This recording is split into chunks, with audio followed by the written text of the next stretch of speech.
Good morning, everybody. I start talking, and I never know if he has my mic on or not. I see him reach to the side. So, good morning. Welcome to Zoe's Treasures. My name's Tracy.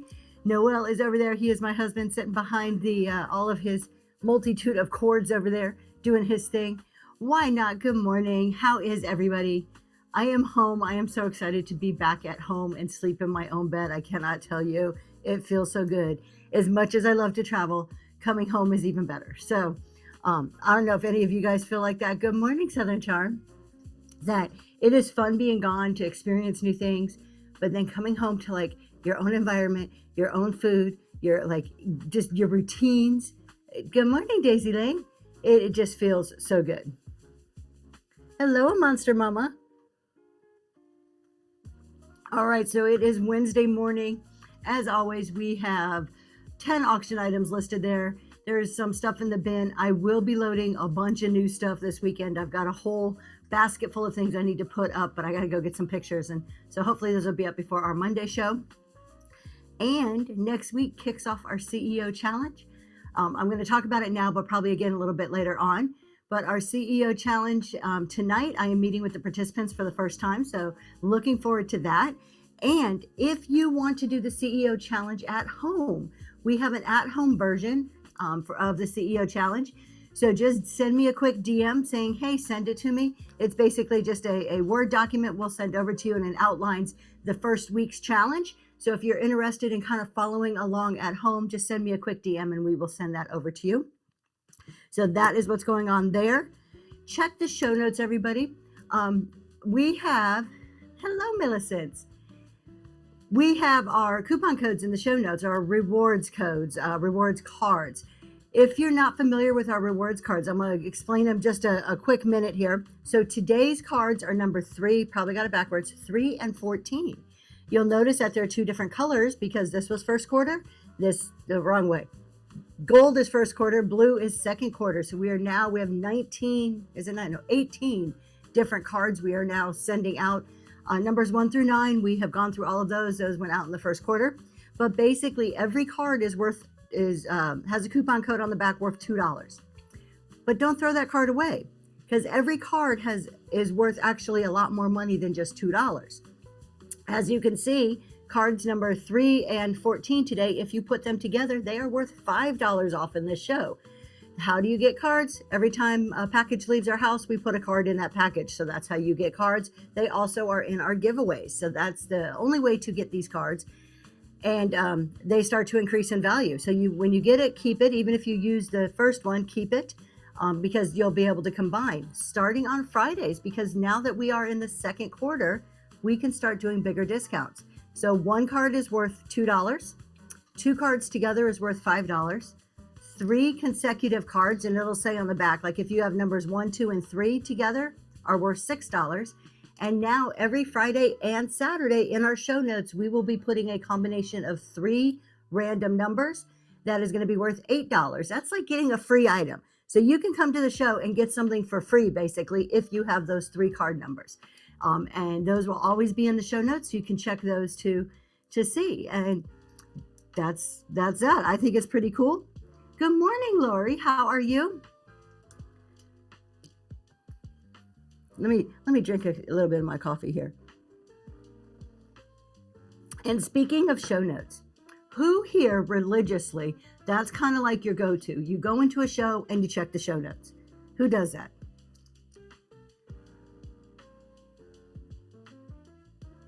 I am asking this out of pure, you cannot, that is not ignorance. C&G cards, that's a very good, a good comment there. You cannot give them as giveaways, and my cards are not giveaways.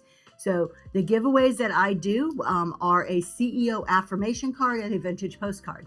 However, we are allowed to put stuff in boxes as much as we want, and it's totally okay for me to tell you that I put my rewards cards in boxes. Totally okay. I actually have an email from Whatnot stating that that's how it works, and it's okay. So while you cannot put a coupon code as a giveaway, you can put them in boxes all you want. You're allowed to put them in your show notes, post them on social media, talk about them. You could put a code. If I wanted to type one in the chat, I can do that. All of that is totally acceptable. You are just not allowed to say, my giveaway is a $10 coupon. unless it is for that show in particular. It has to be something that they can use immediately in that show. That's what your giveaway has to be. It has to be something of value in that show. So it can't be anything of future value, is how Whatnot words it in their terms of service. Monster Mama, thank you. They are good. And I'll tell you what, a Monster Mama is a good example there. You start getting the coupon codes and you the rewards cards and you save them. You can end up getting stuff for free, and you can save a significant amount of money. Or you can look at it as like free shipping. So, Mom's Home Decor and more. Hello. All right. So, I asked earlier. I don't know if anybody answered, so I'm going to ask again. For as a buyer, or when you go into any show, do you read show notes? Extreme cool. Yes. Some of the approach of what you're actually giving away, you're not giving away something else. That's just something. Yeah, it's just something as part of what I'm shipping. It's no different than somebody who puts a piece of candy or a little trinket in every box. Or stickers in boxes. It's no different than that. Okay, so we have a couple. Yes, we have a few people who religiously read show notes. You just read mine? Great. Usually, yes, if I think I need to, like a raid train. Y'all, show notes are... Okay, let me ask this. As a seller, do you use show notes? So if you're a seller in here, is show notes something you utilize? I see a yeses right off the bat. Mel says second time that she's been in here. Thank you for coming back. I appreciate that. So yeah, so as sellers, we use them to communicate. There's things in there I may say at the beginning of the show, but I'm not going to say it over and over and over. Hotel lobby, good morning. Good morning, Tober. So as a buyer, I read them sometimes. As a seller, yes. So as a seller, they seem to be more important to a seller. But now we're also kind of hearing, well, maybe the buyers don't read them all the time. I encourage everybody to read the show notes. That's the first thing when you go into a room, you should be doing is reading the show notes. One, a lot of sellers will just stick a coupon code in there. When you're selling, those of you who are sellers, you know there's a million things going on. We don't always remember to tell people, hey, we have a coupon code, or continually talking about free shipping or reduced shipping or whatever you may be offering, right? I actually use it to help optimize my show notes based on the changes of terms of Whatnot. That's really great. That is a really good idea, C&G. Really good idea. We have a little sign up that says read the show notes for terms. There you go. So the show notes can be really important. I'm going to be that's where all my rewards, I'm going to quit announcing it so much at the beginning. It's going to be in the show notes. You also get a feel for that seller, particularly if this is a new person to you. You can get a really good feel for the seller by reading the show notes. Good morning, Philly Flipper. Hello, the Polish Picker. Junk Street Market. I can't talk. I want to say too many words at the same time. Hello. So reading the show notes gives you a good feel for the... I wish I had some more of them cameos. I was talking about that the other day. I sure wish I did. So those of you who missed it, Philly Flipper was on Battle of the Best. If anybody else is in here who was on Battle of the Best, throw some emojis in there. I held second place most of the day. I was feeling so good. I was getting so excited. And then in the last hour, first place. I was holding first place most of the day. And then I got bumped to second. It was fair and square. There was no funny business. Somebody, and I forget her name, brought a fire item and beat me out fair and square. But man, she just crushed all my hopes and dreams.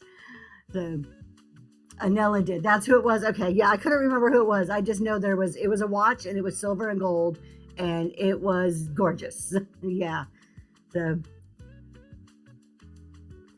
she won fair and square. I'm not complaining. As I explained on Monday, I've never gone into Battle of the Best thinking I'm going to win. I always go in, going to bring the best item I have.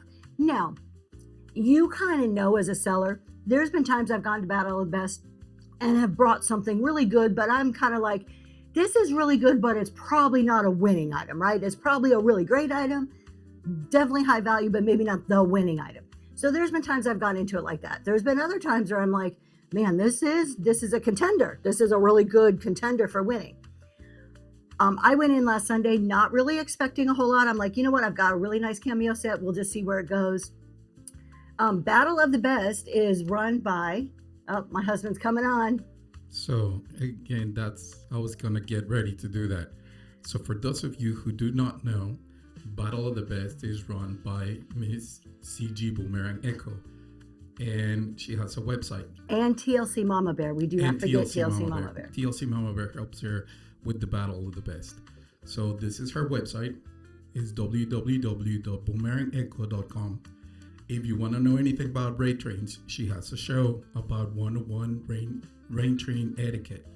And she also posts a lot of different things in terms of raid trains. So you have the best conductors for the raid trains on 2025. She won that bet. She won it for 2025. Oh, she won it. And then you have the raid train etiquette, and there's the Battle of the Best. And it's run by CG and TLC Mama Bear. And this is her show every Thursday at 10 p.m. Eastern. And there's more that she does. So she's got the Boomerang Express. So if you're interested, go to the website boomerangecho.com and check out her shows. Yep. So the Battle of the Best is about around 60 sellers, give or take a few. We each have 5 minutes to showcase a battle item, the best of the best item, right? You're going to bring something that's fire. And you try to have your item sell for the most amount. So the person whose item sells for the most amount of money that day is the winner of Battle of the Best for that month. The raid train is on the last Sunday of every month. Then the winners from the whole year come back in December to battle it out to see who is the big winner. And like I said, I was in second most of the day. I went on at like 12:30, and I held first place up until about a little after 4 o'clock in the afternoon. It was like the fifth or sixth from the end when I got knocked out. So I wasn't, I don't go into it thinking I'm going to win. But as the day progressed, and I saw that I was still in first place, I started to get a little more excited and a little more excited. And I was at a cheer competition. So then I started thinking, great, if I win, CG always co-hosts a person. I better go find a quiet spot to be co-hosted because I'm in the middle of a super loud cheer comp, right?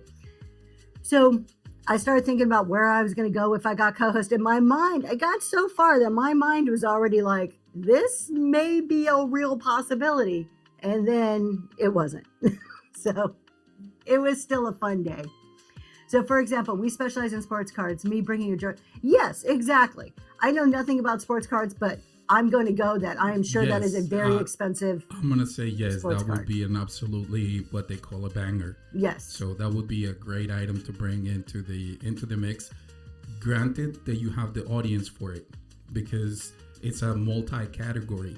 So you're not just battling with the same category, you're battling with other categories. So you never know. So yeah, so she's been beaten by a Lego and a plant. Yeah. And a 3,000. Yes, things. absolutely. Now keep in mind, all the items start at $1.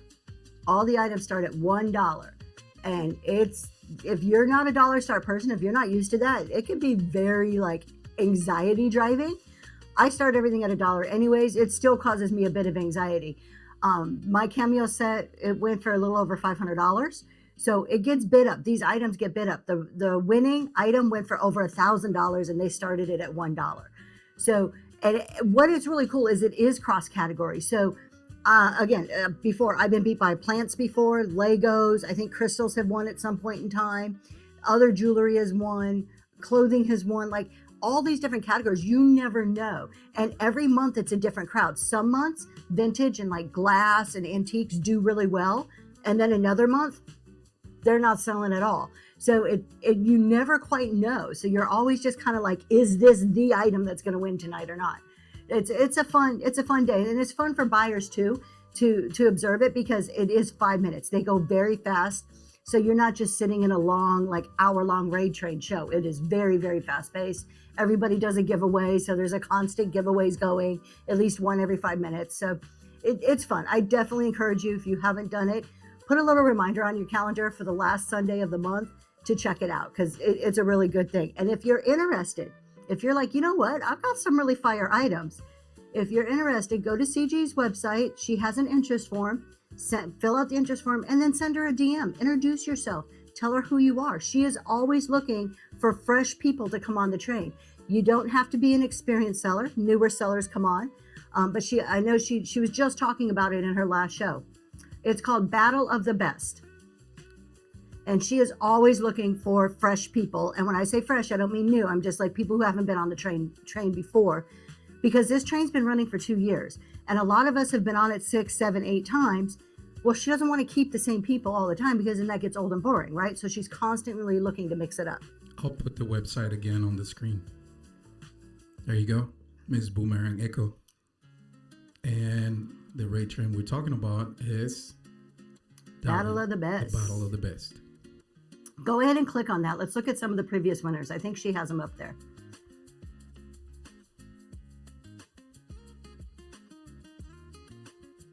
So there you go. You can click there for a wait list. But again, there's like 60 people. All right, January's top 5. So here we go. Is the top 5? January's top 5. So you can see the $780 was the top item there. February was I Love Discounts. They won with a ring. I think it was a diamond ring.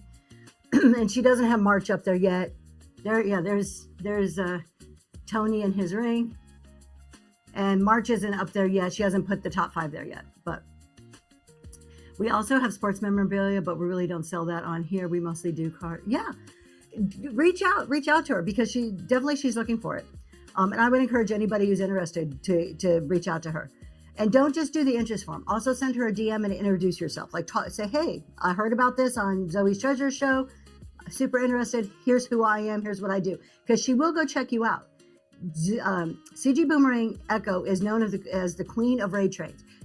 She doesn't just let anybody on her trains. While she's always looking for new people, she will go and check you out. She'll go and watch a show, visit you and see how you run your show, because she wants to make sure the quality of the people that are on her train, that you're rating on time, you're at least somewhat engaging, that you can keep a crowd. And then she keeps track of her raid trains. How many people rated in? Came into your show? How many did you leave with? Did you rate out with? Did you thank the host during it? Did you have any mess ups? Did you follow her rules? There are rules in her trains. You're supposed to run your item for like 2 minutes on sudden death. So she keeps track of all of that and keeps notes. And she's serious about it. I mean, she runs and because of that, she runs really, really good trains. So that's all I have to say on raid trains. CEO Challenge, I'm going to mention that just one more time because I know we got some new people in here. The CEO Challenge is a combination of a challenge, raid train, and reality type TV event. I am meeting with our 6 participants tonight. It kicks off next Wednesday night. On the 7th is our first CEO Challenge showcase. I encourage all of you to be there. We are going to watch 6 sellers grow their business over the course of a year. This is like something that Whatnot has never seen before. If you want to follow along at home, send me a DM and we'll send you what the first week's challenge is so you can follow along at home. We're going to go ahead and play you the video real quick for those of you who have never seen it, so you have an idea of what we're starting to do for the month of April.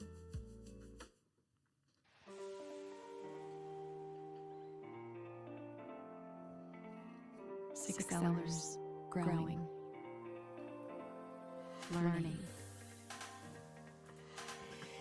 building through weekly challenges, building a business, not just the show. Welcome to the CEO Challenge. So that is the CEO Challenge. It is kicking off again every Tuesday night starting April 7th. We will have the CEO Challenge Showcase. This is where those 6 participants will be coming to you in a raid train style. It's only going to last about 2 hours. And they're either going to be talking to you about the challenge that they're going through, whatever that challenge is for the week, how they're approaching it, how it's affecting their business. So it's going to be very, very focused on growing their businesses, or they will be selling, or a combination of selling. It depends what the weekly challenge is on what they'll be bringing. And they're going to be demonstrating these new skills that they're learning. The whole goal of this is for sellers to be better at the end of the month than they were at the beginning of the month. This isn't a challenge against each other. It's not a battle. It's about growing in business. I'm so excited you're on there, Lori. I can't wait either. So if you guys are Lori is one of our participants. If you are one of the 6, put your emojis in there or put something in the chat so people know who you are. It's really different. I talk a lot about, if you don't know who I am on much about Zoe's Treasures, Friday mornings I do a business and tax talk show. I am a CPA, 30 years experience as a CPA, And every Friday morning, I do a chat show talking about a business topic and then a tax topic. And I am very much probably kind of like this lone wolf. I try to be Switzerland. I try to be like Green 13 and be Switzerland on whatnot, where I take a different view on a lot of things. I believe in building the business before you build the show. You can come on here and hit go live and be funny and be entertaining. That doesn't mean you're going to have a successful business. So you're going to hear a lot of sellers talking about the minute you hit that go live button, or how to ship, or how to buy your inventory. All of that is important, and we kind of incorporate all of that, but it's a business. At the base of this is we're running businesses. So I take a very business approach based on my experience and what I've been through in life and all my years as a CPA, tax professional, auditor. I used to be a CFO of a nonprofit. So I bring all of that and just talk about core business concepts. What I talk about is not a get rich quick. It's not a, this is how you do whatnot and you're going to make $1 million. It is just sound, basic business principles. Now, will every principle apply to your business? Probably not. You have to hear the principle, understand the business principle, understand some of the psychology behind it, and then decide how it fits into your business. There isn't a magic formula on whatnot. There is not. I know there's a lot of people out there. You're going to hear a lot of sellers. Well, if you just do this, you'll be fine on whatnot. There's no magic formula. There's what works for you. That's what the magic formula is. So that's what we talk about. I do have pre-planned topics out every Friday, so I have my topics planned for the rest of the year. It is a very structured talk, but it is also open to questions. So we stop and answer questions throughout the whole time. I encourage you guys, if you haven't been, please come and check it out. It is a really good show. Thank you for your purchase from the bin. I appreciate that. Let's get a giveaway going. Okay, there it goes. Wow. Did you already click that? Okay, that just went like really fast. I did start giveaway and it didn't even ask me anything else. That was fast. Our giveaways are our CEO affirmation cards. So along with our Friday talks, I always close our Friday show with a CEO affirmation. That's kind of the focus that I take, is that we are CEOs of our business. And so that's how all of my talks are structured. And on the back of it is your affirmation. So you're going to get a CEO affirmation card and a vintage postcard. If you like affirmations, we do sell them by the deck. There is a whole deck in the bin. If you're interested in like, hey, I don't want to try to win these, I just want the whole deck. You can have a new affirmation every week of the year. And those are in the bin. How many people here love that you have always been in business management ownership? Awesome. It is. It's very important. You have to build that foundation. And I see so much of it. And this is why. So for Zoe's Treasures, I came on here as a vintage decor seller. I love vintage decor. I still do that. I have a vintage decor show once a week. In the bin right now is some vintage stuff, even though I'm in Estates. I mainly honestly put this in Estates to try to reach more of a crowd, because I felt that vintage decor, not that I know everybody, but it was getting oversaturated and I wanted to expand my reach. So along with vintage decor, it took me about a year, maybe not quite. I started doing tax talks pretty early on, but I really started to see a need for the business, the foundational principles of business, accounting, and tax. We don't come on here because we love that, right? Most people don't come on here because they're like, yes, I get to file a tax return, or, oh yeah, I want to know all about business and do my accounting. Nobody's on here for that. They're like, vintage decor rocks, or I really like clothes, or I'm into makeup, or I can get really great deals on palettes full of whatever it is, and that's what I want to sell and make money for. So I saw a huge need just for some of those core principles, just to try to bring that to whatnot. And I encourage all of you, if you're new, don't do a seller support show. Don't go in the community and do a seller support, particularly if you're brand new, because you're still learning. But if you have an expertise, and most of us have an expertise, if you think about it, all of us have something that we're good at. Bring your expertise to whatnot. Do a community show that way, where you're bringing what you know. Community shows are wonderful to get to know new people, for people to figure out who you are. And I have grown my selling shows exponentially by meeting people through community shows. That was our main reason for doing this, actually, was my 15. Yeah. CNG cards, very similar story here. So I also sell on a few other platforms. We're not allowed to push you guys there, which is fine. However, on one of the other platforms, we have a product line that my 15-year-old has now been put in charge of. So kind of the same thing. It's a very small product line, but she has to answer customer messages. She has to pack all the orders. She has to make sure she's on time, keep up with the inventory. It teaches really good skills, but it's not just about the money. In addition to like her learning about the money, it's how do you do banking? How do you reconcile a bank account? How many people on here, put a little emoji in there if you actually were taught, like physically somebody taught you how to reconcile a bank account? There's probably not a whole lot. There's some of us.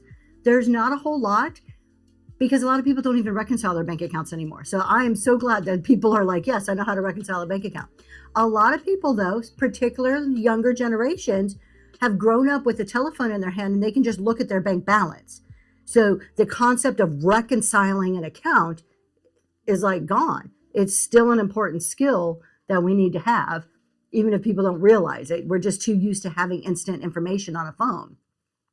So there's a lot of these foundational skills that are just kind of falling on the wayside. Me too, Monster Mama. I am so old school. Yep. On an actual typewriter that was not electric. That's how I learned to type. And then they would cover up the keys one at a time, like throughout the course of the semester or whatever. They would cover up some of the keys and you really had to know them. Yeah. I still make your kids, what do you do? Make your kids get receipts and there you go. See, and those are skills that are going to be so valuable as they get older. So. All right. So we talked about, let's talk about this. What about, I heard this comment the other day, most of us a checkbook are probably 40 plus. Absolutely. I don't think I have adult children. I have 3 adult children, 1 still at home. I don't think any of them actually have a checkbook anymore. I just don't think they have them. Who's going to get that giveaway? Fern and Forest Vintage, congratulations. Thank you for being here. You got that giveaway. Home ec class, exactly. Now I didn't go to home ec. I should have had home ec. I'm a terrible cook. I can do other things. I can't cook very well. So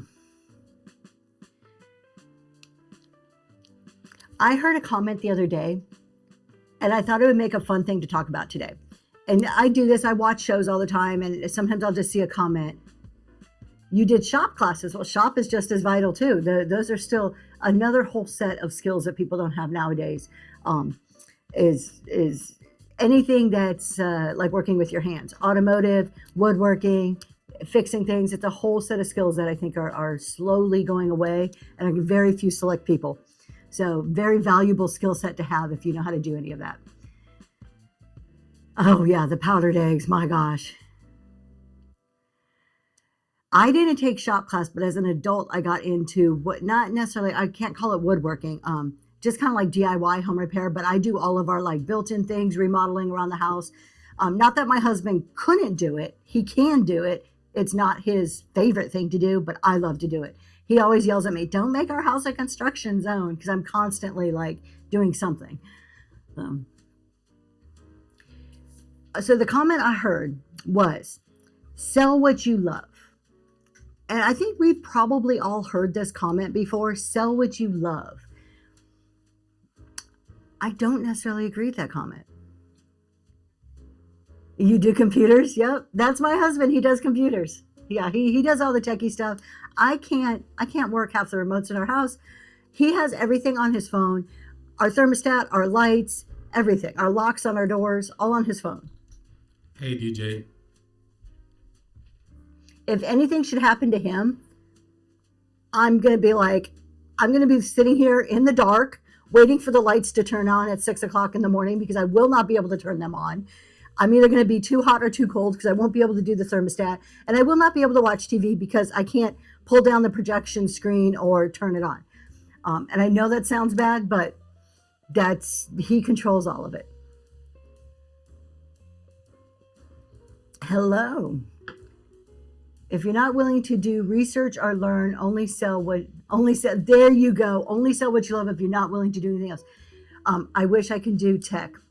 I wish I can do tech too. It confuses me. But I don't believe in sell what you love. The Good Grabs, we were discussing that this morning.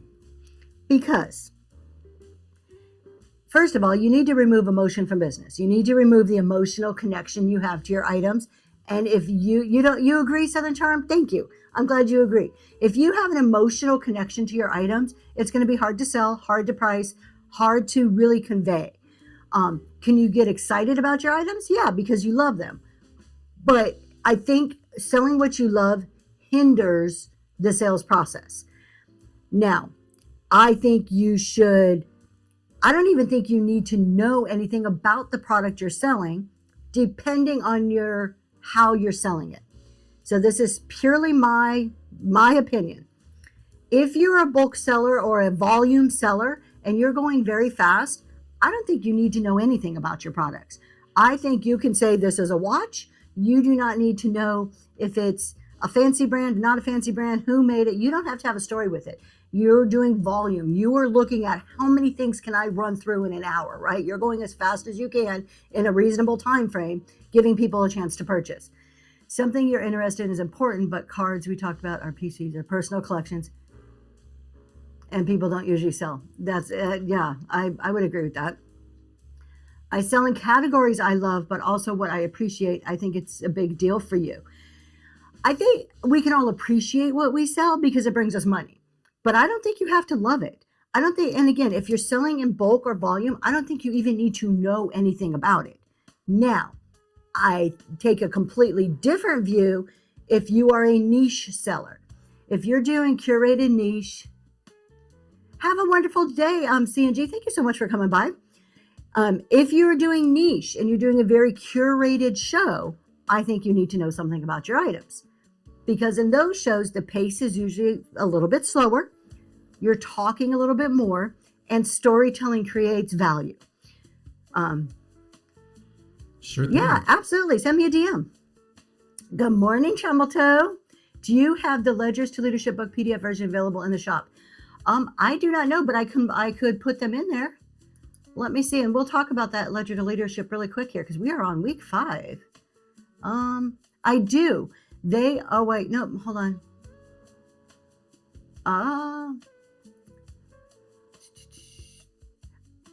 I do and I don't, but I will put them in there. So we do have, I don't even have the books in there. Let me put them in really quick. Or can you put it in there, honey? Do you know how to pull it in too?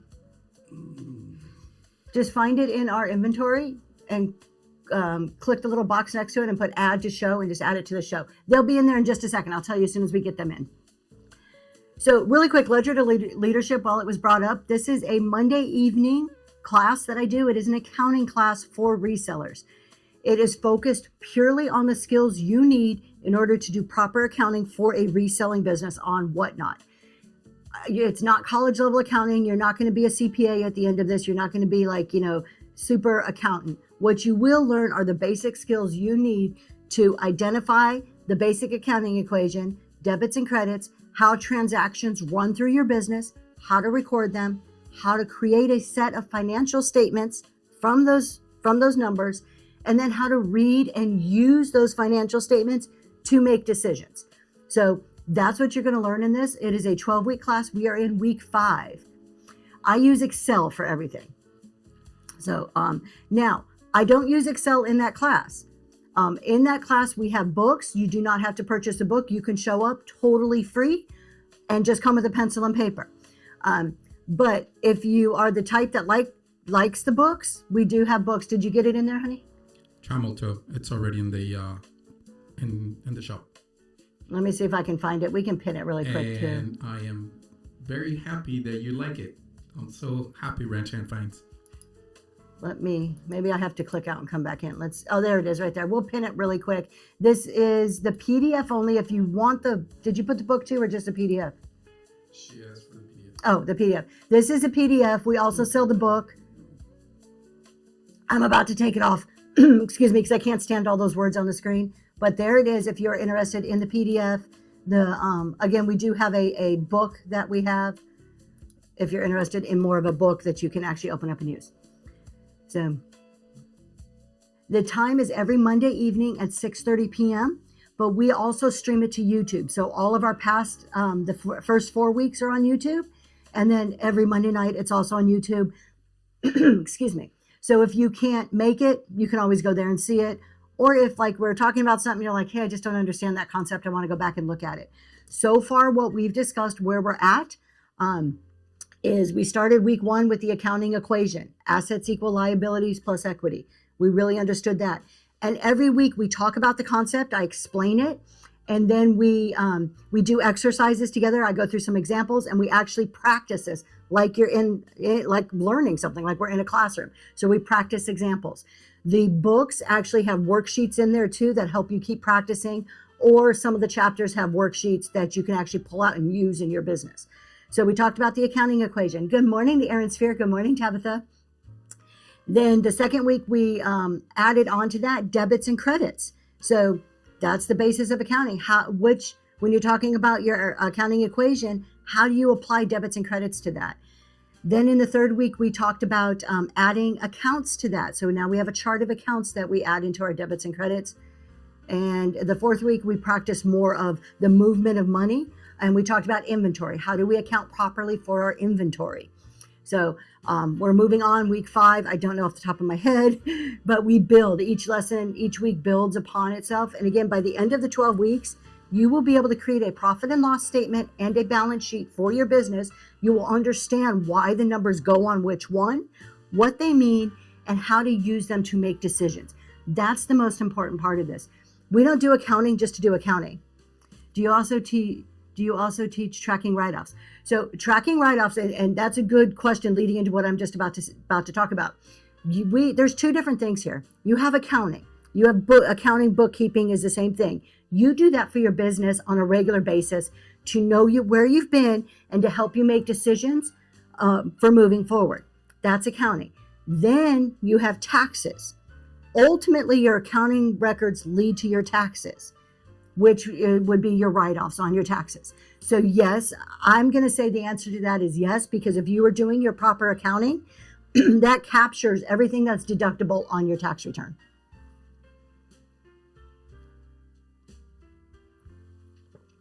And then on, I cannot talk. Can you mute me really quick so I can cough? Thank you. I don't want. And you also can check the YouTube for past shows if you're interested. And then we do talk on Fridays, specific taxes on Fridays. We dive into a tax topic every single Friday. This week, what is this week? I want to say this week is vehicle and mileage expenses. And I have been doing specific tax, like open Ask a CPA tax questions Friday nights at 6:30. And that has really been, I'm going to do that just until the 15th. So I have like 2 more Friday nights that I'm going to do. So just during tax season, I've been doing that one on Friday evenings while it's really, on people's minds. Because right now you're hearing everybody talk about taxes, but I can guarantee you in June, nobody's going to be talking about taxes, right? We focus on it for 3 months and then we forget about it. However, that's a wrong approach. It's all Eastern. Everything is Eastern. We should be thinking about our tax planning and our tax position throughout the year. It's not a one-time one thing. You don't just do it in April. It is a topic that you should be thinking about on a regular basis, because what you're doing throughout the year can greatly impact how much you have to pay at the end of the year. And so that's one of the things why I talk about it on a weekly basis, is just kind of breaking it down into little piece by piece by piece. I cannot talk this morning. I do not know what is going on with my throat. I do see we have a pre-bid, so let's do that. Every now and then when I see pre-bids, I do like to stop and run the pre-bids so people aren't waiting forever. And this Friday, I actually have, we're going to be giving away something for free that's pretty cool. So I'll tell you about it in a second. Let's do, the pre-bid here is this. Ooh, so far I have been tracking mileage. Awesome. Taking pics of all the receipts to keep a running average of cost of goods. Also tracking Gibby's improvement. Perfect. The more you can track, the better you'll be at the end of the year. Absolutely. I think that's wonderful. All right. Let's go ahead and talk about this little bell really quick. This is silver plated, which good. I did put the proper title in there. And I love this. I don't know if this is like, it's some type of metal, but I know for sure it's not real silver, so I put silver plate. But you've got this beautiful bird up there. How pretty is that? It's such a neat bell. It is all one piece, like that's probably soldered on there. You can hear the little clapper is still working in there. It's about 3.5 inches tall. We do $4.50 shipping here at Zoe's Treasures. 10 seconds with a 2-second restart, and that is up and running. Welcome in if you are just joining. Hello, Teresa, Daydream, The Good Grabs. Hello, hello. Mama's Couch. Thank you so much. That is heading to you. Thank you very On much. its way to you. All right. You know what? It's time to do another giveaway. Let's do another giveaway here. You got it. So our giveaways are CEO affirmation cards, vintage postcards. That is running right now. What were we talking about? Oh, Friday. So this Friday show, because we are talking about mileage and travel and tracking that type of stuff, I've developed a mileage tracker in Excel. It's pretty good. It has a way to track it. It's based off what I use. So I just fancied it up a bit. And there's 2 tabs to it. One tab is where you track your mileage. The second tab kind of summarizes it and gives you a running calculation of what your deduction would be at the end of the year based on the current mileage rates for IRS. So we're going to be giving away, you love the CEO cards. Thank you so much. We're going to be giving that away for free on Friday. So come to Friday's show to find out how to get that for free. Because after Friday, it is going in with our PDFs into our library of PDFs. But because we're talking about it, I thought that would be a good thing to give out to anybody interested on Friday.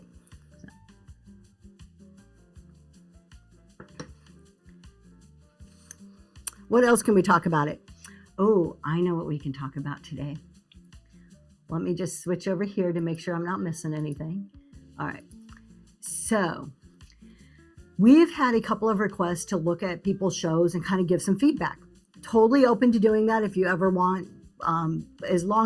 Until it becomes overwhelming to us, we are happy to do it. Right now, it's just here and there that we do it, and that's fine. If I start getting 10 requests a day, I won't be able to handle it, just full honesty. But every now and then is fine. But we've gotten a few requests, and we do that. We'll go into somebody's show. I have one right now. I still owe. I have their shows bookmarked, so I'll be in one or two of them. I'm new to your show. How can you get the graphics and zoom in like that? Treasures. So what is it? Treasures of the Heart, Texas. That is all my husband. He is my producer, graphic guy, camera guy. We don't run on a phone. This is his hobby. And I always like to make a disclosure here. If you're brand new, you do not need all of this stuff. So it's not my hobby. I've been doing this and I have experience in multimedia for 30 years. This used to be part of my job. I used to run events. And so once I retired, I had a lot of equipment, and instead of leaving it there just collecting dust, I put it to work. And this is the end product. If you have any questions, I'm gonna put it on the chat. You can always DM me, and if you're interested, usually I help out and I give you a 2-hour tutorial on how to do different things. Yep, for free, so he doesn't charge for that. And I see a bunch of people coming in. Good morning, Upcycle by Bree, Vintage, Very Human. Welcome in. I don't charge. I started it because my previous job wouldn't allow me to charge. So I started it doing it for free, and I don't charge anything. And it's just a way for us to give back to the community. So no charge at all. Absolutely, yeah. And not against, there's a lot of people who'll do consulting and like coaching on whatnot. Don't have a problem with it. But both of us have worked for jobs where it's prohibited to charge for things like that. So it's just kind of our focus. We're here to, if you have questions, same thing with tax, accounting, you're always welcome to DM me and I will try to help you as much as I can. But yes, all of our graphics are my husband. And if you are new to us, we run on how many cameras? We have like 7 cameras we use throughout our shows. Thank you, Kimmy. So we have overhead cameras, one in front of me, one on the side. We have a camera on our black box, camera on him, various lighting, and of course his graphics. Now, if you're new to Whatnot, you do not need all of that. This is what sets us apart. What you do need if you're new on Whatnot, one of the best things of advice I can give you is find you. What is your authentic self? What is it that you bring that other people don't bring? Because at any given time, you can go in and see X number of vintage dealers, X number of, clothing dealers, health and beauty. There's always going to be a ton of other people in whatever category you are in. How do you make your show different? What skill or talent do you bring? Are you just a funny person? Are you a super serious person that cracks a joke every now and then out of the blue that people don't expect? What is it that you're bringing? You can't solely rely on your products. That is very clever, Mama's Couch. Print it out of frame, position in the front of the camera so my screen is in. I love it. I love it. I love that. And thank you, Polish Picker. Thank you. So you have to figure out what it is that you bring. And it doesn't mean that you need to stand on your head and do cartwheels on your show, right? The Aaron's for your, I don't know if you've ever won one of our giveaways. Congratulations, Aaron. Thank you for being here. I just watched a jewelry dealer who did all silent auctions, and it was extremely effective. I was very surprised running it. Jewels. I'm to each his own. I'm going to give you my opinion because, hey, that's what we do here. I'm going to tell you what I think. And again, take it or leave it. But my opinion, silent auctions are a waste of time on Whatnot. Said it, may be unpopular. Here's why I think it's not effective for Whatnot. Now, I know there's some of them who just run things across the screen, music playing in the background, and they're making money. But you are losing the advantage that Whatnot gives you, that live selling gives you. You're losing the storytelling, the explaining, the personality, the connection. The biggest selling advantage that we have here is a connection with other people. And if you're doing a silent auction, to me, that's somewhere in between eBay and Whatnot. You're losing that. You know how much more money they're cutting themselves short. If they were actually to come on screen and make a connection, they could probably triple the money they're making easily. That's what the value is. Do you need to have good items? Yes. Are people here to buy things? Yes. But before they even buy something, they're buying into you. You as a seller are making your buyers feel comfortable, relieve their anxiety, relieve the nervousness they have in the show. Now, you may be sitting there thinking, I'm never nervous when I go in a show. I don't have anxiety. You know what? Subconsciously, there is something there. Because every time you go into a new person's show, somewhere in your head, whether it's a conscious thought or not, is, can I buy from this person? Will they ship it to me? Are they a scammer? This is the internet. At the end of the day, this is the internet, and we all know scams exist on the internet. So we are pre-programmed and predispositioned to think, is this person safe? That's just like in any other transaction that we have. So our job is to make sure that our buyers are comfortable, feel safe and secure in our shows. Whether you think it is or not, that is part of what we're doing here. Yes, a monster mama. Send me a DM. Oh yeah, absolutely. He loves recommending equipment. So much so that every day you have your thing with your spouse. I'm like, honey, I have an idea. And he's like, let me talk to you about something. Any conversation he starts with, let me talk to you about something, I know it's going to mean dollar signs. I never realized that I was making connections until yesterday. Connections are real, mamas. Yes, connections are absolutely real. It's duplicable. You are not. There you go. Perfect way to put it, Daisy Lane. It's whose business it is. This is your business. And anybody can get on here, hit go live and hold up a t-shirt or a vintage decor item on the screen. Will somebody ultimately buy it? Probably. If you do free shipping and dollar starts, are you going to sell out? Probably. But are you going to get people coming back to your shows? Are you going to have repeat buyers? That's where the value and the money lies. You don't get repeat buyers and people coming back to your shows when you're just doing a silent auction. It's that connection. It's the security. It's the emotional safety. It's the social aspect that makes this different. And a silent show defeats the purpose of all of that. Treasures of the Heart. I would have to look at one of your shows to see how far you travel and how you move with your device, to be able to give you a little bit better of a perspective on how to improve in terms of avoiding the shakiness or the way the video is sent. Absolutely. You've got to be careful with the scanning shows. I think we talked about this last week. I use a neck piece but can still be shaky. Yeah, so you want to be the presentation and the moving around. And I'm glad you're thinking about it because it's such a important part of it. I personally recommend a stable selling station and bring your items to the camera versus you going to the items. I think it presents better that way, but I think there's also ways to move around a location and make it better. Yesterday, there was a seller benefit raid train, seller every 30 minutes. Last night, they announced, oh, that was so sweet, mamas. That is very sweet.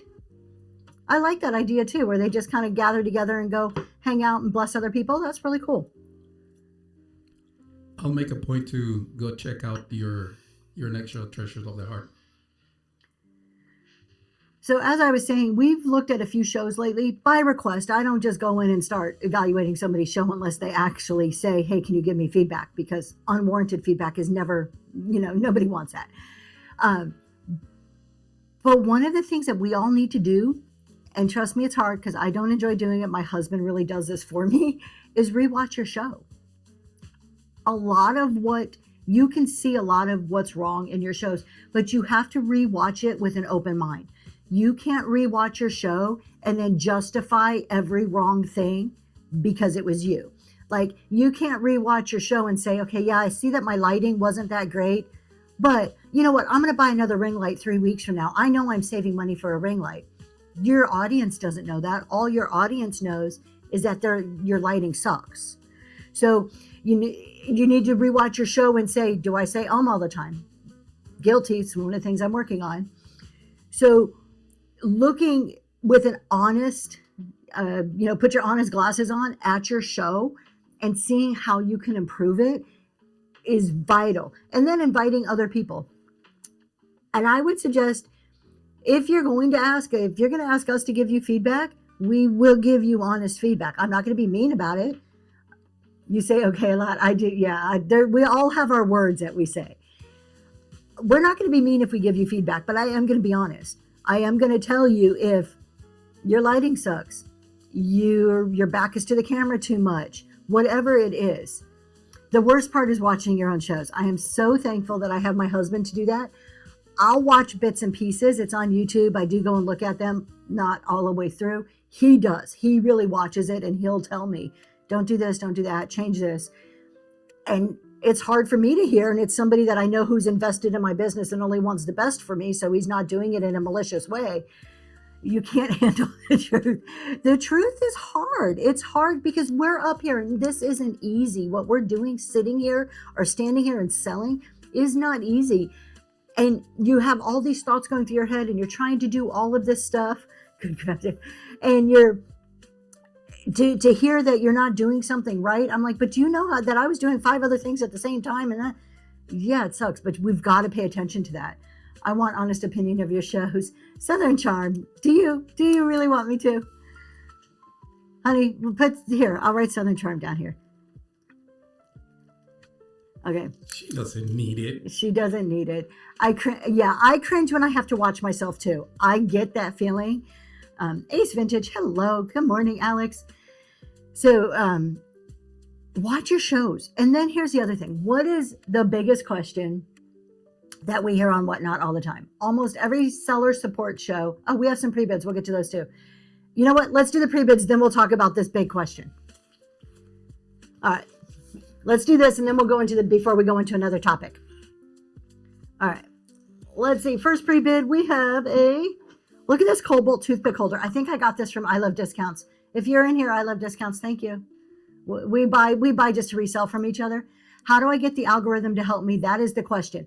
All right, good grabs. We're going to go there. So we have a Cobalt quilted toothpick holder or tea light holder. I'm not sure. I put toothpick holder, but I'm pretty sure you can put a tea light. How do you get people in your room? Yes. We're going to go ahead and run this one. 2.5 inches tall, up and going right now. No chips or cracks. It's in good shape. I do not know who makes it, but it's beautiful. I love the little quilted look. I like milk glass that's quilted like this too. Those are really nice. Could be a shot glass. Yeah, sure can. And Tia got that. Thank you so much, Tia. That is going to you. Who got the giveaway? Thrift Times a Charm. That's a cute name. Thank you for being here. Congratulations. All right, let's do these pretty little girls. These are from Japan. These are like super vintage here. These are the Praying Girls. They are plastic, but they're very old, from around the 1950s. I say, well, 1950s, that's pretty old. It's older than me, so that's old. And they both have their little stoppers on there. They have little prayers on them. And they're really, look at, the holes are on their bottoms. They are very adorable. Very vintagey looking. And they're going to run 4.5 inches tall. Going right now. And they're both the same height. I don't know why one looks taller. Maybe it's because I have it up closer a tiny bit. There you go. They are both the same height. You are very welcome for the Givey. And Grandma's Goodies with a first purchase. Thank you so much. Thank you for your first purchase. We'll do this last one and then we'll go back to our conversation. Okay, so this guy does have some chippies on it. I put it in there, small chips on the lid and rim. Let's see if I can find it. So we have one right here. Right above my finger there. And then, no, that one's fine. It's just really that one I can feel right there. And it has a little cutout. Really pretty. It is glass. I do not think it's crystal. It doesn't have that little nice ring-a-ding-ding when you tap on it. And that's running right now. Comes with the little spoon. See, am I going? Oh, there we go. Got it in the middle. Shalom. Thank you so much. Thank you. All right, let's go back to our conversation. So the two questions, I think we had Aaron and somebody else put in the chat there. How do I get the algorithm to like me? And how do I get more people in my shows? First of all, number one, are you on at the same, do you have an anchor show? Are you on the same day and time every single week? Week after week after week after week. Don't even bother asking that question if you don't have an anchor show. Because bottom line is, people don't know what day or time you're on. You can forget them coming back to see you because it's a crapshoot. It is just a 1 in a million if they happen to scroll by your name if they're coming back into your show. But if they know when you're on, what day and time, week after week after week, guess what? They start to arrange their schedule around it. They start to plan on being in your show. So I can't tell you how many times, always have an anchor show. Now, can you have other shows in addition? Absolutely. But have at least one anchor show, at least one. You're guilty of random shows. Random shows, in addition to your anchor show, is not a bad thing. But if all you do is random shows, if all you do is raid trains, you can't expect a consistent group to come back to your shows over and over again. You just can't. Don't even ask the question, how do I get people in my room, if you're not willing to put in the time and effort to have an anchor show. Yes, and always have more shows scheduled. Always have more shows scheduled so people can bookmark and know what's coming up. Always. Some people tell you to have 10, at least have a couple, because, again, this is my opinion. I think only schedule enough shows that you absolutely can commit to. So if all you can commit to is your anchor show and then you're going to do pop-ups as you have time, don't put any of those don't put those other shows in there, because I think constantly rescheduling your shows hurts you more than it helps you being on selling. I'm shut through June. I have scheduled through June. Yeah, look, I'm scheduled. I have shows in there for the next 6. I can pretty much tell you what the rest of my year looks like, and I'm okay with that because I am extremely type A. So that brings me comfort in knowing. You probably have too many schedules. I don't think it's too many. I don't think it's too many shows if you can absolutely commit to being there. There is nothing that's going to hurt you more than scheduling a show and rescheduling and rescheduling and rescheduling. I give you 2 times. If I bookmark your show and I'm like, oh, this looks really great. I want to be here for this at 8 o'clock on Tuesday night. And I go on at around, 7:59, 8 o'clock, give you 5 or 10 minutes, just in case life happens and you're running late. and then all of a sudden I see that it got rescheduled, grandma's goodies. Thank you. We will. And see that it got rescheduled. I'll give you a chance. I'll give you a little bit of grace because look, life happens to all of us. But if that happens to me 2 or 3 times, I'm not coming back to your shows. At that point, you're wasting my time. You are putting a bad feeling into a potential buyer.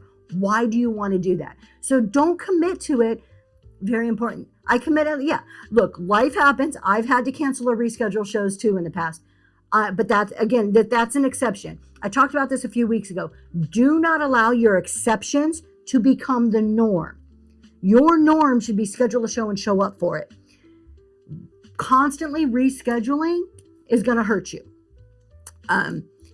So having your consistent shows, and there's that word, everybody hates consistency. We're going to talk a lot about more about consistency on Friday, but it's vital. And then the other question was, how do I get the algorithm to like me?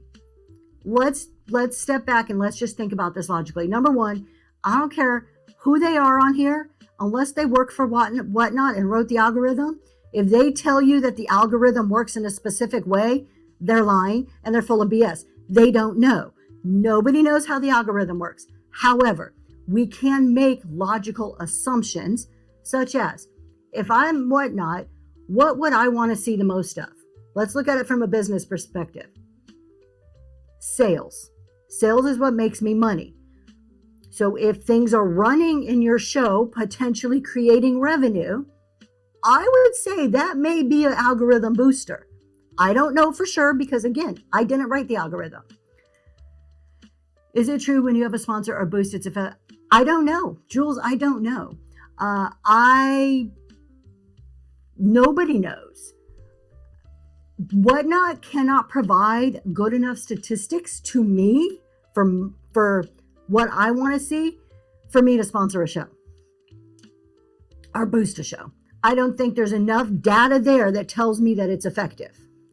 My question would be, is it boosting viewers in your show or is it boosting buyers in your show? Because ultimately, I think what you really want is someone to be interested in the items that you're presenting, not necessarily just to view the show, in my opinion. So the algorithm is going to, at the end of the day, we have to think about it like whatnot. Selling stuff is going to be your best bet. And you know what? Who cares what the algorithm is? We are so freaking focused on being at the top of the list or being in the algorithm in some place and making the algorithm happy. Is it really that important? This isn't eBay, you guys. Your one thing isn't competing with 50,000 other listings. I feel that when people are bidding, it's bringing folks in. Yep. So many people have viewers and not a lot of buyers. Correct. Let's see. Any viewers could be potential buyers. Exactly. I only have done $5 books and I've gotten new. Oh, $5 boost. And that actually has gotten me new buyers and won't do more than that. So we have the good guys. I have done the promotion and it does push random people into your show who weren't necessarily even searching for what you were selling. Yeah. I think it brings bots in. The people that come in don't interact. Do your own. There you go. Do your own research. Bird Dairy, thank you. Yes. Pay for promo, run it, then look at your analytics. I bet you won't do it again, but see for yourself. There you go. Look, I won't pay for a promo. I can't sit here and tell you, do they work or do they not? I refuse to pay for them. The reason I refuse to pay for them is because there is nowhere in whatnot that I see that a specific report backed up by data is provided to me to show me that my dollars are being used appropriately. Do promos work? Thank you, Kristen. I don't know. I tend to think no. I think by running a good show consistently, you will build the people coming into your show and you don't need to pay for that. That's my opinion. I'm not sure how to tell if there's bots in your show.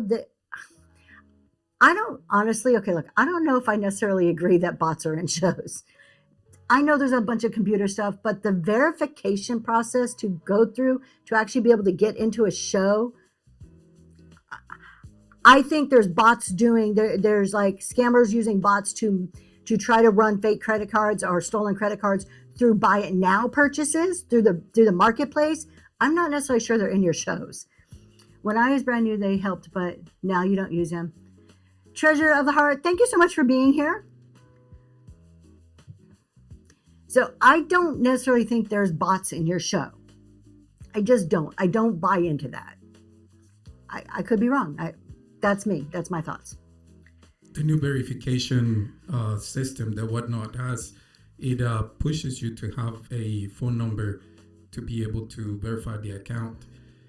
Now, if you're really pushing that envelope a little bit too much, I find it hard to believe. It's too much work just to be creating fake phone numbers to be able to do that. Yeah. I want to get back to the algorithm really quick. And just the point is, it's not as vital as everybody says. This is a different platform. Everybody wants, we come here, a lot of us come here from a static listing platform, from an eBay or from a Facebook Marketplace, whatever it is, that's a static type platform. And then we come to Whatnot. But we bring that same mentality with us. On eBay, if I put a Nippon vase up there, I'm competing against how many hundreds of thousands of items. I need to have some type of algorithm. There is truth on eBay that you have to list consistently every single day in order to start to have some real sales. I've tested that theory myself, and I do see the truth in that. Whatnot is different. Whatnot is social, and it is about you. If you do what you need to do the selling, to have an entertaining show, to have an engaging show, to make this experience in this box the best possible you can, to actually apply some real basic business principles, selling psychology to your shows, you don't need to worry about the freaking algorithm. You really don't. And this is what I hear so many people saying, and so caught up on, I need to be at the top of the algorithm. Let's go back to, again, how do you create repeat buyers? How do you have an advantage to make a connection so people want to come back to you regardless of where your show shows up on that screen? They want to see you. Capitalize on that, create the connections, and you won't have to worry about where Whatnot places you on the screen. Do you think doing a pop-up preview for an hour with no sales negatively impacts a new seller? No, not at all. As long as you have your anchor show. Thank you, Aaron. I think as long as you have an anchor show and you want to do a pop-up, that doesn't hurt you, because again, more visibility is good for you as a buyer. Nothing at all to do with the algorithm, or as a seller. Nothing to do with an algorithm. The more you are out there and the more people can see you, the better it is for you. That doesn't mean do it until you burn yourself out and always have your anchor show still. Just do schedule times. I already have repeat. Yeah, and you're not Livy. Perfect. Schedule It was probably time. me, Bill. It was probably me. Who started this Area 51 of bots? I know, Bill. Isn't it crazy? Bill is Eye for Beauty. I got to remember to use usernames on here. Ran promo experiment. So the Bird Theory says, ran a promo for 30 minutes. People continuously came in and they leave immediately before seeing a table full of amazing items at $1, not a single bid. Yeah. I'm going to be honest. I've never done the promo. I've said it. I just don't see enough benefit for me to even want to do it. It takes time to get repeat buyers. I'm here for 2 months now, and I started to see repeat buyers who aren't friends on Whatnot. There you go. It takes time. This is it. People want to come. Branch and Finds, you're so right. People want to come in here and they see those of us who have been doing this for 2+ years, or if not longer, with 60 people in the room, and they're like, oh, well, that's what I want. And then it doesn't happen in the first 3 shows and they give up. I've been doing this for 2.5 years. I didn't see more than 15 people in my show till well after a year in. It's time, it's commitment, and it's showing up at the same day and time, week after week after week.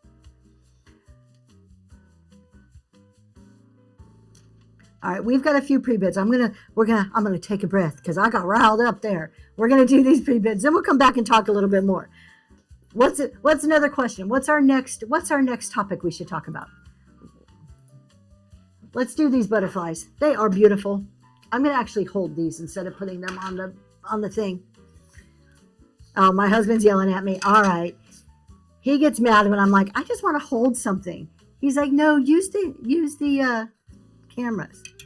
All right, my love, I don't know what you want me to do. Okay, he's doing his hand signals. All right, these are the plastic butterflies. They are those Homeco plasticky butterflies. So gold colored, They both have their little hanger hooks on there. One's a little bit smaller than the other. They both do say Homeco on the back of them. What is your podcast called? Great. We'll talk about that in 2 seconds.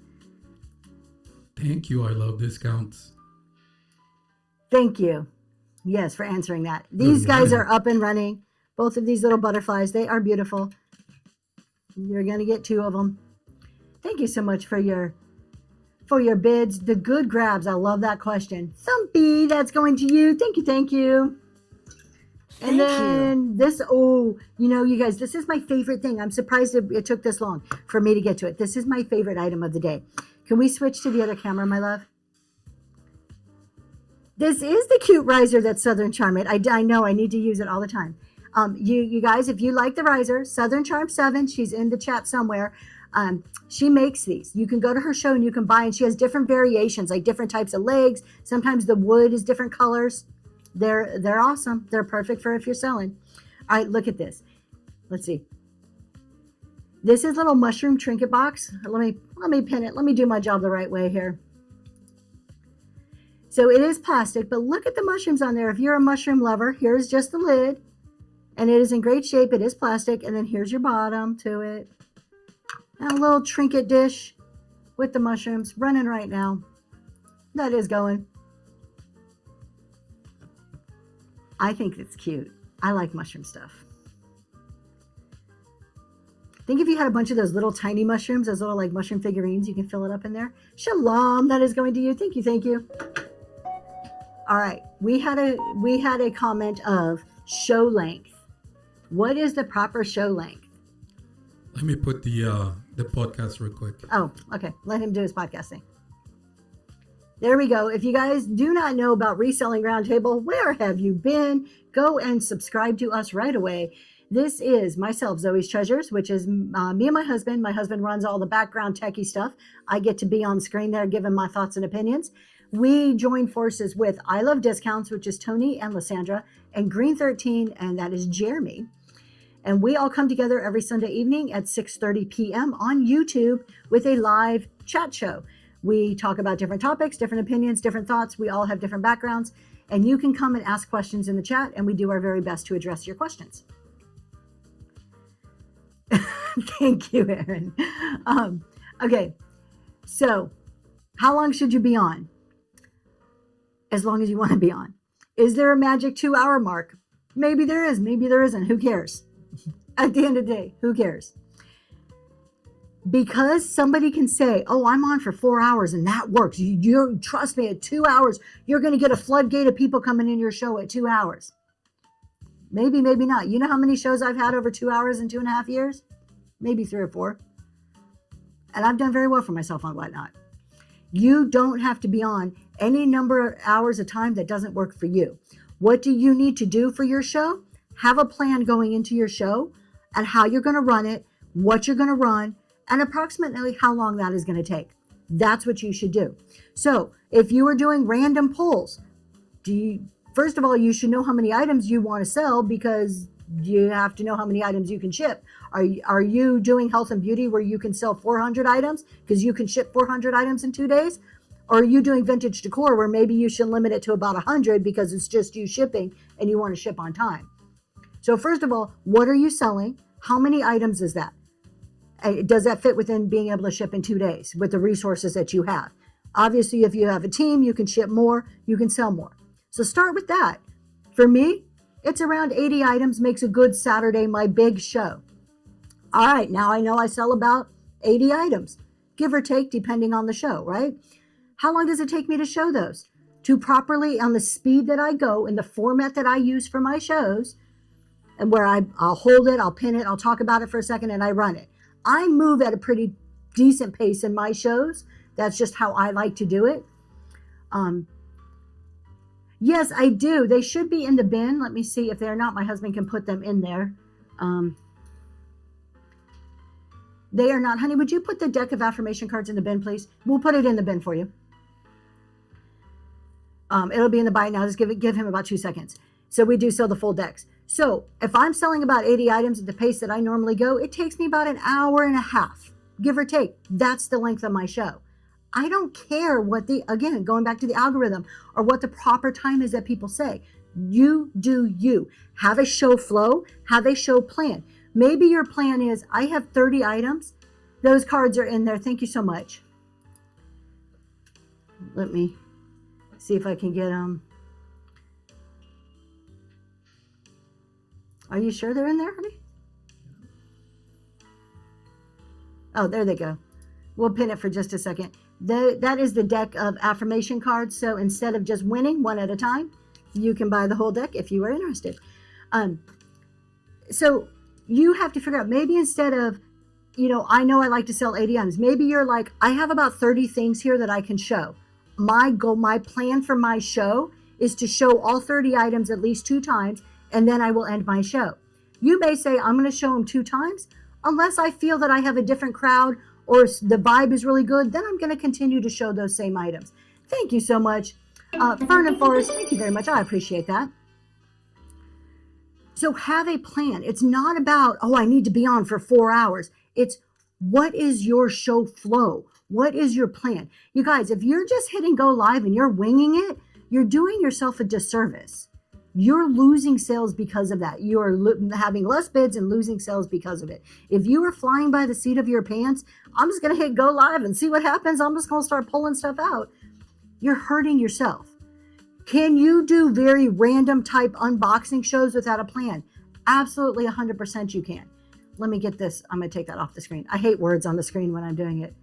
I am not a fortune teller. I am not a fortune teller, but I do know some basic business concepts and things that work and things that don't work. And you can take it for what it is and apply it to your show. If you're an unboxer, you're like, well, Tracy, I don't know how many things are in this box. I don't know what I'm going to do. Do you have an idea of how many boxes you're opening? That's your plan. My plan is I have 4 boxes here that I don't know what's in there. I'm going to go through those 4 boxes. That may take you an hour. That may take you 4 hours. It's not the time that matters. It's what you're doing and the plan to do that really matters. I mean, you can do curated chaos to an extent. It's having a plan. Okay, that's what's most important. And the plan doesn't have to be rigid. Like, okay, I'm gonna start my show at 12. At 12:01, I'm gonna do this. At 12:02, I'm gonna do this. It doesn't have to be that. But there's some real value. Daisy Lane can tell you, I don't know if she's still in here, but she can tell you there is extreme value in having a preset items that you're running, putting them in a certain order so that it's not just randomly picking things up. You are designing an experience for the people in your room. You want to know what's going to keep people in your room? The experience. You're designing that experience. Make it a good one, not a chaotic one. You ain't got to do the whole box. You got to do what is good for you and keeping on track. Exactly. When you don't know, when you're thrown off of your plan, when you're just doing whatever, it's obvious. It is very obvious. When you're asking people, all right, what do you want me to show you? Do you like this? What do you want to see? How about this? You're not in charge of your show. They're in charge of your show. And they don't want to be in charge of your show. Buyers don't want to be in charge of your show. Buyers want to relax. They want to sit back. They want you to show them the items. Daisy Lane, game changer right there.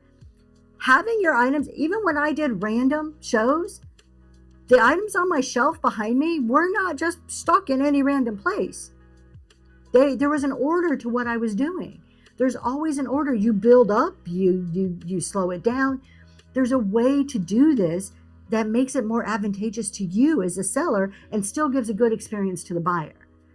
And even again, you can still have a plan if you're doing unboxings or run like QVC. There you go. If you're doing an unboxing, it's, hey, you guys, I've got 4 boxes here. You can create that excitement, that FOMO, that urgency, the scarcity. I don't know what's in these boxes. I can't wait to see. We're going to find out together, but we're going to be here until I get to the bottom of these 3 boxes. That's your plan. And you know what you've just done? You've created excitement, but you've also communicated the plan to the people in your room where now they can sit back and know a comfort level. Okay? Think about it like this. If your best friend came up, maybe your best friend, this might not be a good idea because I'd probably follow my best friend anywhere. But if your husband or your spouse says, all right, go get in the car, we're going. you're going to be like, going where? What do I need to wear? What do I need to bring? How long are we going to be gone? When are we getting back? Where are we? That's what's going through your head, right? Think about that from a buyer. When they come into your room, you don't want them going, what are they running? When are they going to run it? How long are they going to run it for? What is the price? What's coming up next? No, you want to give them comfort where they can just sit back and relax and enjoy the show. Okay? And I think that point is missed so drastically on Whatnot. So just follow me and trust me. No question. Exactly. I'll follow you to the end of the world. I love discounts. So can you give some, which categories to list under when placing your shows? Pick the category that fits your items the best. There is nothing more disappointing to a buyer who goes into vintage jewelry only to see brand spanking new stuff, because that's not what they want. If they wanted brand spanking new stuff, they would go into a different category. So pick the category that most appropriately encompasses your items. How do you become a verified seller? I think there's a process. I don't know the exact process. I would go to help.whatnot.com, but I do know that you have to be verified to sell certain luxury items and certain things that have to be, I don't know if sports cards, graded sports cards, I don't know much about that. But go look at help.whatnot.com. That's not something I'm super familiar with. You don't think there are buyers that are very intrigued by chaos? I think there are some. I think there are some buyers. Look at, there are some sellers on here that they are a hot mess reality TV show, and it is a drama dumpster fire waiting to happen. And does that sell to some degree? Absolutely, because it's reality TV. Is that a good business model that's going to take you very far? Absolutely not, because while it may just be a dumpster fire today, that's not going to sustain you, because by next month, now you're going to have 2 dumpsters on fire. And 6 months from now, you're going to have 4 dumpsters on fire because people get bored with just one. So does it sell to some degree? Absolutely 100%. Because people like drama, people like that reality thing to some extent. It is not a good business model for long-term success. Okay, so we follow friends with no question. Yes, exactly. Always question the spouse, but the best friend, I'm down for it, whatever they need. Yes, I'm in, no questions asked. So, have a great morning to you. Let's run another giveaway. I do have to go in about 5 minutes.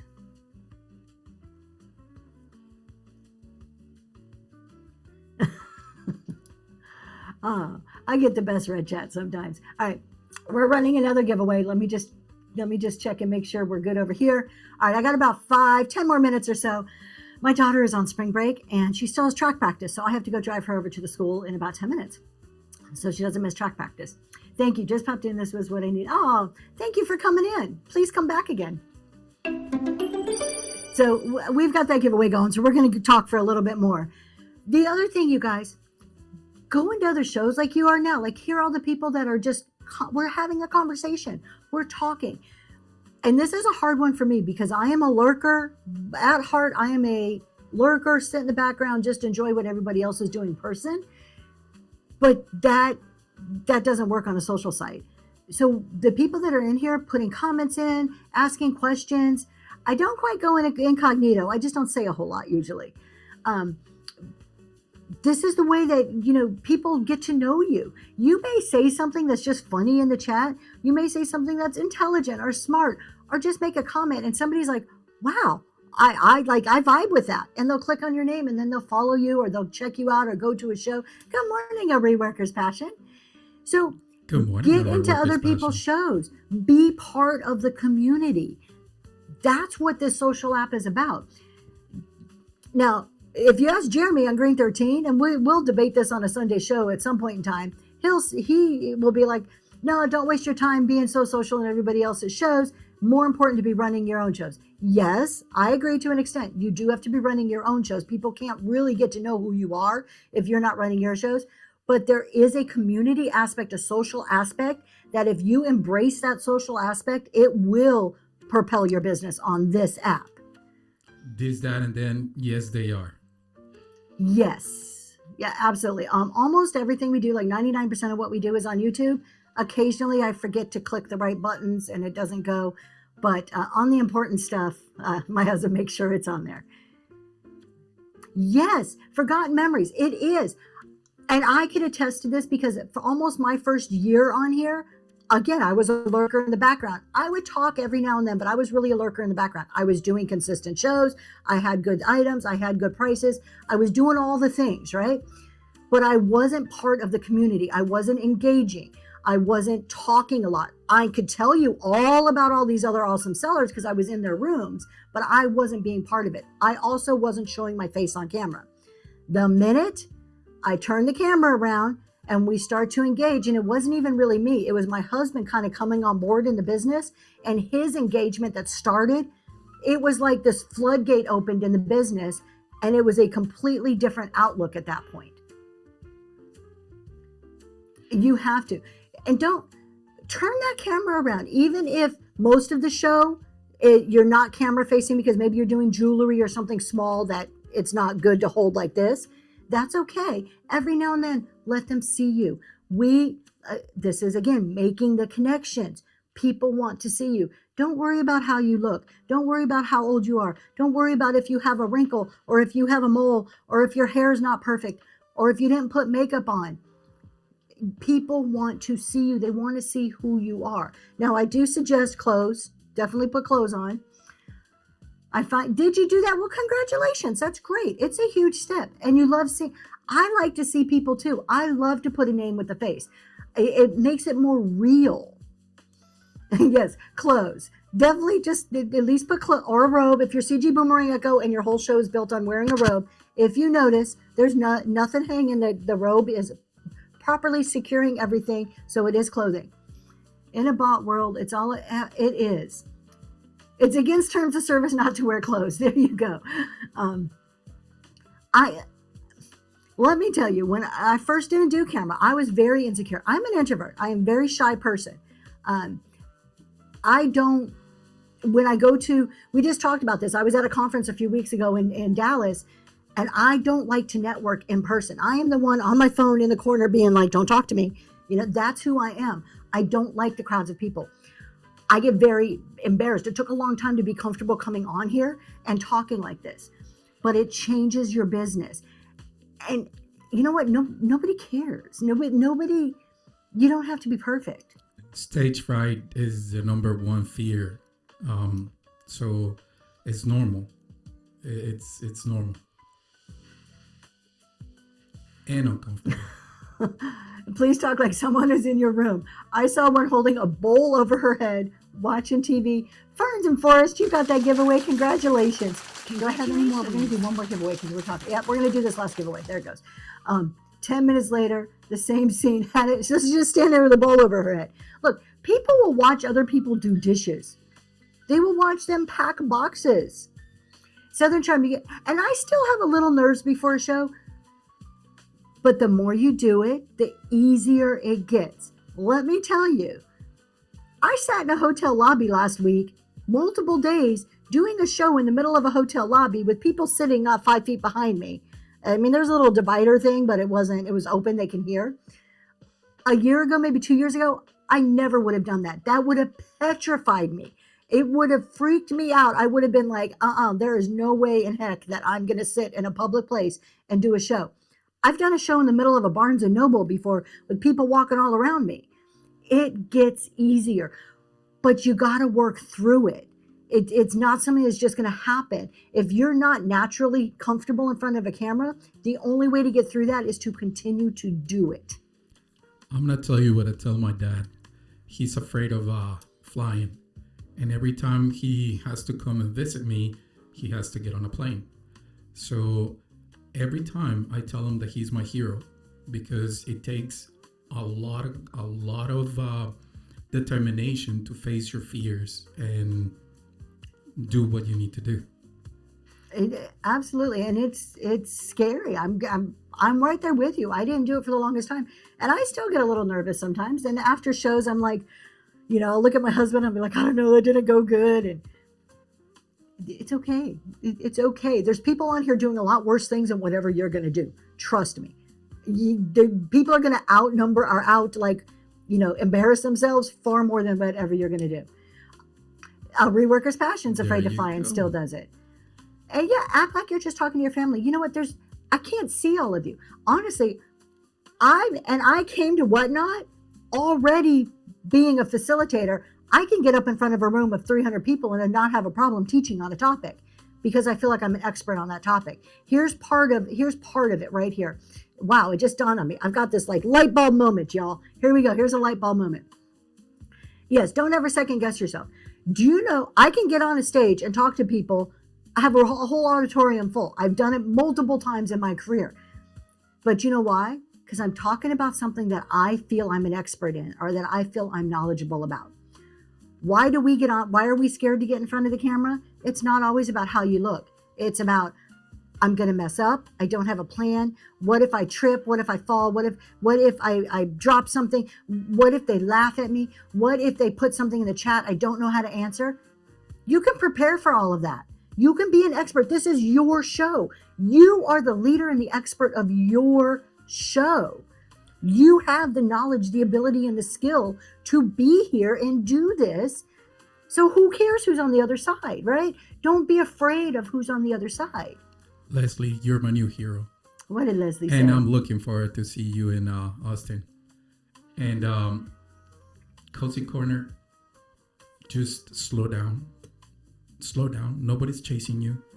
Just take it easy, one step at a time, and things will work out. Exactly. And Cozy Corner, the biggest thing you can do is to set up systems. So think it through ahead of time. Okay, how am I going to make sure this doesn't happen again? We've all made shipping mistakes. We have all made some type of mistake in shipping. It's part of your learning process.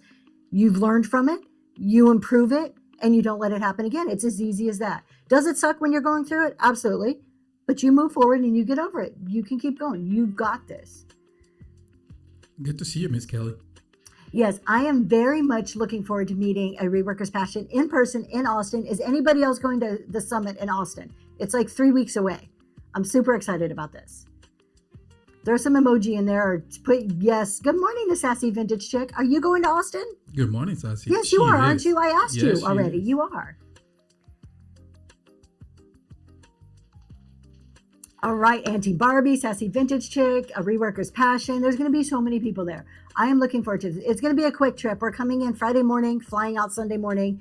So it's going to be a very quick in and out, but I'm very excited about going. So in Austin is the Seller Summit. It is sold out, but I've heard that people are selling their tickets if they can't go for some reason. And it is a Whatnot event, an event put on by Whatnot, where they've actually brought in speakers, various sellers. Reworkers Passion is going to be one of them to come in and speak. And so it is it's a summit, a day full of like a conference, like a professional conference for sellers. Ginger Patch, you got that giveaway. Congratulations. Congratulations. There it is right there. So if you're interested, join the wait list, and maybe they'll reach out and say, hey, we have some tickets available. You're going to be there on Friday too? Awesome.